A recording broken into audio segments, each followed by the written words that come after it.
Şu an gökyüzünde gördüğümüz güneş, evrenin ilk yıldızlarının yanında sadece minik bir mum ışığı gibi kalıyordu. Eğer o yıldızlardan biri bugün güneşin yerinde olsaydı, dünya bir saniyede buharlaşır, tüm gezegenler haritadan silinirdi. Büyük patlama gerçekleşmişti ama ortalıkta tek bir yıldız, tek bir ışık yoktu. Yüz milyonlarca yıl boyunca evren kapkaranlık, buz gibi ve sağır edici bir sessizliğe gömülmüştü. Hayal edin, trilyonlarca kilometrelik zifiri bir karanlık ve sadece uzayda süzülen devasa gaz denizleri. Derken, kütle çekimi dediğimiz o görünmez el devreye girdi.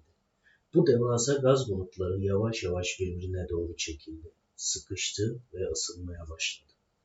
Ve en nihayetinde evrenin ilk kibriti çakıldı.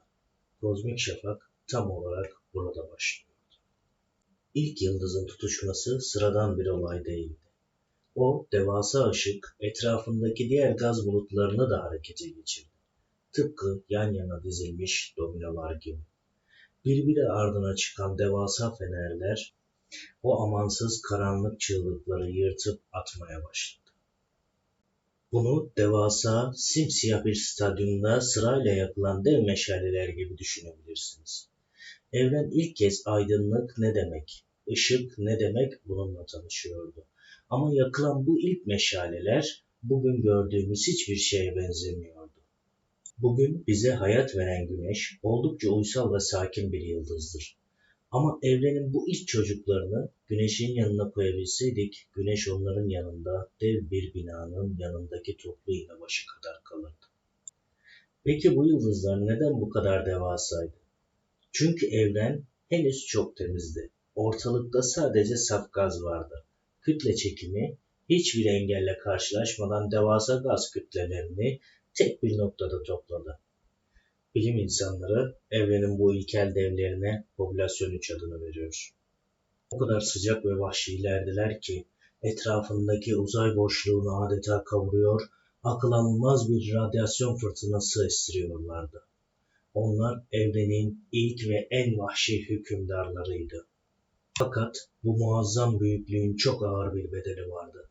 Enerjilerini öyle bir açgözlülükle tükettiler ki bizim güneşimiz yaklaşık 10 milyar yıl yaşayacak kadar sakin yakıt harcar. Bu dev canavarlar ise yakıtlarını bir çıra gibi birkaç milyon yılda bitirip ölüme koştular. Ölçeğinde birkaç milyon yıl sadece bir göz kırpması kadardır. Peki bu devlerin bu kadar hızlı ölüp gitmesi bir kayıp mıydı? Aksine eğer bu canavarlar bu kadar vahşi bir şekilde ölmese bugün ne siz, ne ben, ne de üzerine bastığımız bu dünya var olabilirdi.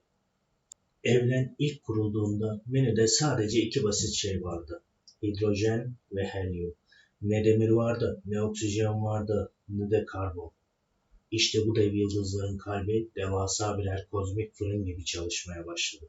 İçlerindeki o akıl almaz sıcaklık ve basınç basit maddeleri birbirine bastırarak yepyeni elementler pişirdi. Aldığınız nefesteki oksijen, kemiklerinizdeki kalsiyum, kanınızdaki demir, hepsi ama hepsi milyarlarca yıl önce yaşamış bu ilk canavar yıldızların kalbinde pişirildi. Onlar kendilerini feda ederek evrene yaşamın ilk tohumlarını hediye ettiler. Ancak bu fırınlar ömürlerinin sonuna geldiğinde içlerinde biriktirdikleri bu değerli hazineyi öylece saklamadılar. Çekirdeklerindeki kütleyi artık taşıyamadılar ve evrenin gördüğü en büyük patlamalarla kendilerini uzay boşluğuna saçtılar. Peki o devasa patlamalar gerçekleştiğinde uzaya saçılan bu yıldız tozları nasıl bir araya geldi? Altın, gümüş ve yaşamın kendisi bu kaostan nasıl doğdu?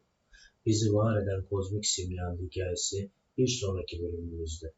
Kanala abone olmayı ve bildirimleri açmayı unutmayın.